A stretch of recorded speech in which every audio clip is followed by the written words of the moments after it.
দুৰ্নীতি ৰোধৰ কাৰণে মুখ্যমন্ত্ৰী ডাঙৰীয়াই পুনৰ গ্ৰহণ কৰিছে অন্য এক ফৰ্মুলা। কি সেই ফৰ্মুলা জানিবলৈ যত্ন কৰোঁ আহক।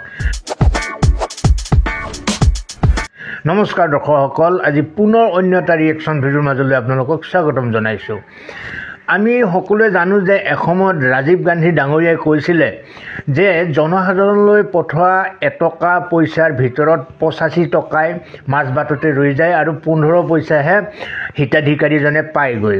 আজিৰ তাৰিখত যিসকলে ডাইৰেক্ট বেনিফিট ট্ৰেন্সফাৰ অৰ্থাৎ DBTক সমালোচনা কৰি থাকে, সেইসকলৰ দিনত এনে দুৰ্নীতিয়ে চৰম শিখৰ চুইছিলেগৈ। আজিৰ তাৰিখত DBT যোগে পঠোৱা সমগ্ৰ ধন হিতাধিকাৰীজনে লাভ কৰিবলৈ সক্ষম হয়। পূৰ্বতে প্ৰধানমন্ত্ৰী আৱাস যোজনাৰ ঘৰ সেইসকলে পাইছিল যিসকলে অন্ততঃ 30% ধন আমোলা বিষয়া অথবা নেতা পালিনতাক দিবৰ সামৰ্থ্য ৰাখিছিল। কিন্তু আজিকালি এটকাও খৰচ নকৰাকৈ প্ৰধানমন্ত্ৰী আৱাস যোজনা পাবলৈ সক্ষম হৈছে। এই ক্ষেত্ৰত যদি কিবা সুৰুঙা আছিলো, এতিয়া শেহতীয়াভাৱে মুখ্যমন্ত্ৰীয়ে এক কঠোৰ পদক্ষেপেৰে সেই সুৰুঙাটো বন্ধ কৰিবলৈ ওলাইছে। আহক সংবাদমেল যোগে ডক্টৰ হিমন্ত বিশ্ব শৰ্মাই সেই সম্পৰ্কে কি কৈছে আমি শুনি লওঁ। ইয়াত এটা নতুন প্ৰশ্ন সদায় থাকে যে বহুত দুখীয়া মানুহে কয় যে আমি ঘৰ পাবলৈ এতিয়াও বাকী আছোঁ। অসমত 62 লাখ পৰিয়াল আছে। 62 লাখ পৰিয়ালৰ 30 লাখ পৰিয়ালে প্ৰধানমন্ত্ৰী আৱাস যোজনাৰ ঘৰ পোৱাৰ পিছত আমি ভাবোঁ যে এতিয়াও 4-5 লাখ দৰিদ্ৰ লোকে ঘৰ পোৱাৰ প্ৰয়োজনীয়তা আছে।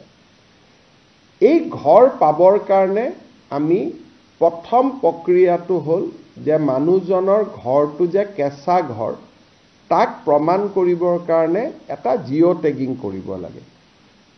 আৰু জিঅ' টেগিং কৰাৰ পিছত যেতিয়া ভাৰত চৰকাৰৰ ওচৰলৈকে যায়, ভাৰত চৰকাৰে বিভিন্ন টেকন'লজিৰ আধাৰত তাক নিশ্চিত কৰে যে এই মানুহজনৰ ঘৰটো কেঁচা ঘৰ হয় নে নহয়, আৰু কেঁচা ঘৰ হ'লে তেখেতক এখন তালিকাত অন্তৰ্ভুক্ত কৰে আৰু পৰ্যায়ক্ৰমে এই ঘৰ তেওঁলোকক আগবঢ়াই গৈ থাকে।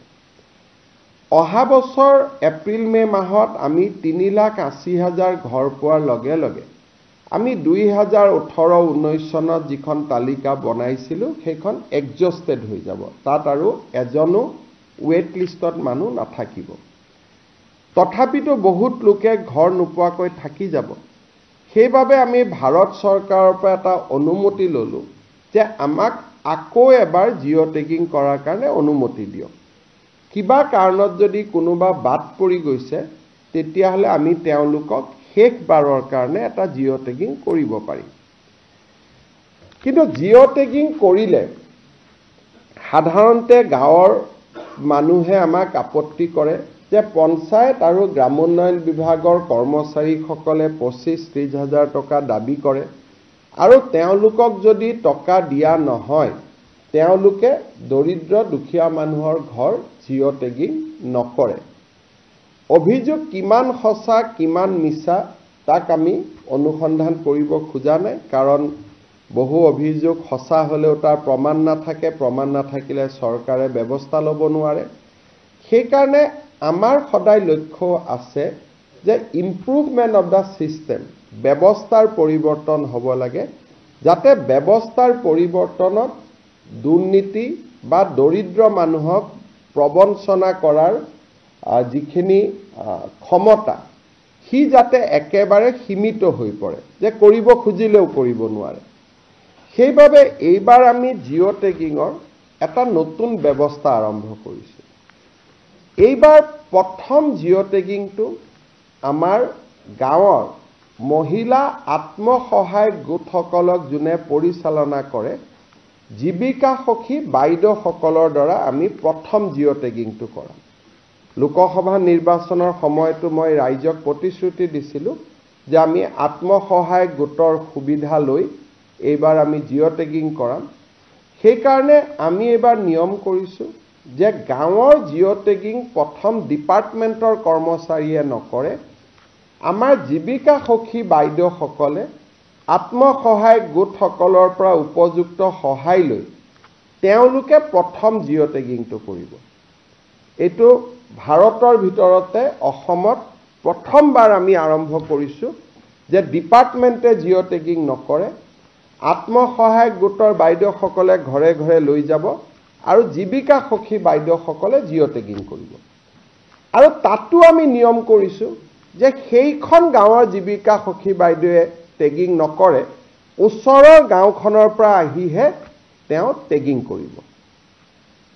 দ্বিতীয়তে, ইমানখিনি কৰাৰ পিছতো বহুতে ক'ব পাৰিব যে নহয় মোৰ তথাপিতো জিঅ' টেগিং নহ'ল। এইবাৰ আমি আৰু এটা ব্যৱস্থা কৰিছোঁ সেলফ জিঅ' টেগিং, অৰ্থাৎ মোৰ ঘৰটো মই নিজে জিঅ' টেগ কৰি দিব পাৰোঁ। মোৰ ঘৰটো কেঁচা ঘৰ, ঘৰটোৰ মই ফটোখন লৈ মই নাম এড্ৰেছ লৈ জিঅ' টেগিং কৰি দিব পাৰোঁ। তাৰমানে আমি দুটা নতুন কাম কৰিলোঁ। এটা হ'ল সেলফ জিঅ' টেগিং, অৰ্থাৎ নিজেই নিজৰ ঘৰটোক জিঅ' টেগ কৰি দিব পাৰিব, আৰু আত্মসহায়ক গোটৰ বাইদেউসকলৰ সহযোগত জীৱিকা সখী বাইদেউসকলে জিঅ' টেগিং কৰি দিব। আৰু কোনোবাই যদি এই ক্ষেত্ৰত টেকন'লজি নাজানিব, জিঅ' টেগিং কৰিব নাজানে, গাঁৱৰ কোনোবা মানুহে যদি দুখীয়া পৰিয়ালটোক সহায়ো কৰি দিয়ে জিঅ' টেগিং কৰিবৰ কাৰণে, আত্মীয়ও জিঅ' টেগিং কৰি দিয়ে, মই বিধৱা মানুহ, মই নিজে নোৱাৰোঁ, কিন্তু ডেকা ল'ৰা এটা গাঁৱৰ মাতি আনি মই ক'লোঁ যে মোৰ ঘৰটো জিঅ' টেগিং কৰি দিয়ক, তেওঁ তাতো জিঅ' টেগিং কৰিব পাৰিব। অসমত প্ৰথমবাৰৰ বাবে আমি এই ধৰণৰ ব্যৱস্থা হাতত লৈছোঁ। যেতিয়া সকলো জিঅ' টেগিং হৈ যাব, শেষত মাত্ৰ পঞ্চায়ত ডিপাৰ্টমেণ্টৰ মানুহখিনিয়ে গৈ এটা চেকিং কৰিব যে এওঁলোকে জিঅ' টেগিং ক'ৰবাত পকা ঘৰ এটাও জিঅ' টেগিং কৰি দিয়া নাইতো। অৰ্থাৎ ফাইনেল চেকিংটোহে পঞ্চায়ত ডিপাৰ্টমেণ্টৰ মানুহে কৰিব। জিঅ' টেগিংটো বাইদেউসকলে কৰিব, জীৱিকা সখীসকলে কৰিব বা নিজে কৰিব, কিন্তু ফাইনেল চেকিংটো আমাৰ পঞ্চায়ত গ্ৰামোন্নয়ন বিভাগৰ কৰ্মচাৰীয়ে কৰিব। কিন্তু তাৰ পিছতো যোনে জিঅ' টেগিং নকৰক কিয় আমি আৰু এখন গাঁও সভা কৰিম। গাঁও সভাই অনুমোদন জনাব, গাঁও সভাই অনুমোদন জনোৱাৰ পিছত ব্লক পৰ্যায়ত এখন কমিটি থাকিব, তেওঁলোকে অনুমোদন জনাব, আৰু জিলা পৰ্যায়ত অভিভাৱক মন্ত্ৰী সহিত এখন কমিটি থাকিব। তাতে অনুমোদন জনোৱাৰ পিছতহে ফাইনেলি আমি ভাৰত চৰকাৰক জনাই দিম যে ইমান আমাৰ জিঅ' টেগিং হ'ল। পৰৱৰ্তী সিদ্ধান্ত ভাৰত চৰকাৰে ল'ব। আৰু এই গোটেই ব্যৱস্থাটোৰ জৰিয়তে মই বিশ্বাস কৰোঁ যে এইবাৰ অসমৰ সকলো দুখীয়া মানুহে প্ৰধানমন্ত্ৰী আৱাস যোজনাৰ ঘৰৰ পৰিস্থিতি বা যিটো আবেদন, ইয়াক বেছিকেলি আবেদন বুলি কয়, সকলোৱে আবেদন কৰিব পাৰিব। যিহেতু সেলফ জিঅ' টেগিং আছে, কাকো টকা পইচা দিয়াৰো কথা নাই। এই যে সেলফ জিঅ' টেগিঙৰ ব্যৱস্থাটো যাতে ৰাইজে গম পায়, জনপ্ৰিয় হয়, তাৰ কাৰণে মই আজি এই বিশেষ ব্যৱস্থাটো জনাবৰ বাবে আপোনালোকক এখন সাংবাদিক মেলৰ জৰিয়তে আহ্বান কৰিছিলোঁ। মোৰ ইয়াৰ পিছত আৰু দুটা টপিক আছে, কিন্তু মই আমাৰ পঞ্চায়ত গ্ৰামোন্নয়ন বিভাগৰ প্ৰধান সচিব জন এক্কা ডাঙৰীয়াক অনুৰোধ কৰিম যে অকণমান এই অন্বেষা মানে যিটো আমি আৱাস পৰ্টেল কৰিছোঁ, এই আৱাস প্লাছ আৰু আৱাস পৰ্টেলটোনো কি, এই বিষয়ে তেখেতে আপোনালোকক জনাব। মই গাঁৱৰ ডেকা ল'ৰাসকলকো আহ্বান জনাম যে আপোনালোকেও দুখীয়া দৰিদ্ৰ মানুহক যিটো self loaded portal, self load কৰিব পাৰি, আপোনালোকে সহায় কৰি দিয়ক, সকলোৱে যাতে এটা সুবিধা পাব পাৰে। আৰু আমি চিন্তা এইকাৰণেই কৰা নাই, 30 লাখ মানুহৰ নামটো নিজে নিজে মাইনাছে হৈ যাব, তেওঁলোকে আগত ঘৰ পালেই। গতিকে এই গোটেই ব্যৱস্থাটোৰ ফলত হয়তো 5 লাখৰ জেগাত 7 লাখ জিঅ' টেগিং হ'ব। সেইটোত আমি একো চিন্তা কৰা নাই। প্ৰধানমন্ত্ৰী ডাঙৰীয়াক অনুৰোধ কৰি যিকেইটা ঘৰ লাগে আমি আনিম। দৰ্শকসকল কথাখিনি আপোনালোকে নিশ্চয় শুনিলে, ইয়াক আৰু ফহিয়াই কোৱাৰ কোনো প্ৰয়োজন নাই। দুৰ্নীতি নিবাৰণৰ ক্ষেত্ৰত মুখ্যমন্ত্ৰী ডক্টৰ হিমন্ত বিশ্ব শৰ্মাই যিবোৰ পদক্ষেপ লৈ আছে সেইবিলাক নিশ্চয় প্ৰশংসনীয়।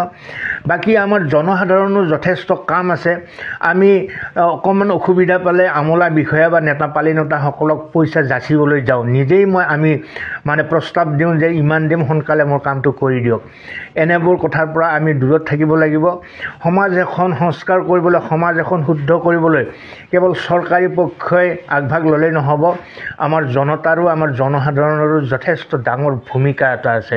মুখ্যমন্ত্ৰীগৰাকীৰ এনেধৰণৰ পদক্ষেপক লৈ আপোনাৰ অভিমত কি? নিশ্চয় কমেণ্ট বক্সলৈ গৈ আপুনি লিখিব আপোনাৰ অভিমত। আজিলৈ এৰিছোঁ। এনেধৰণৰ ভিডিঅ' লৈ আকৌ আহিম। ভালে থাকক, কুশলে থাকক। ধন্যবাদ।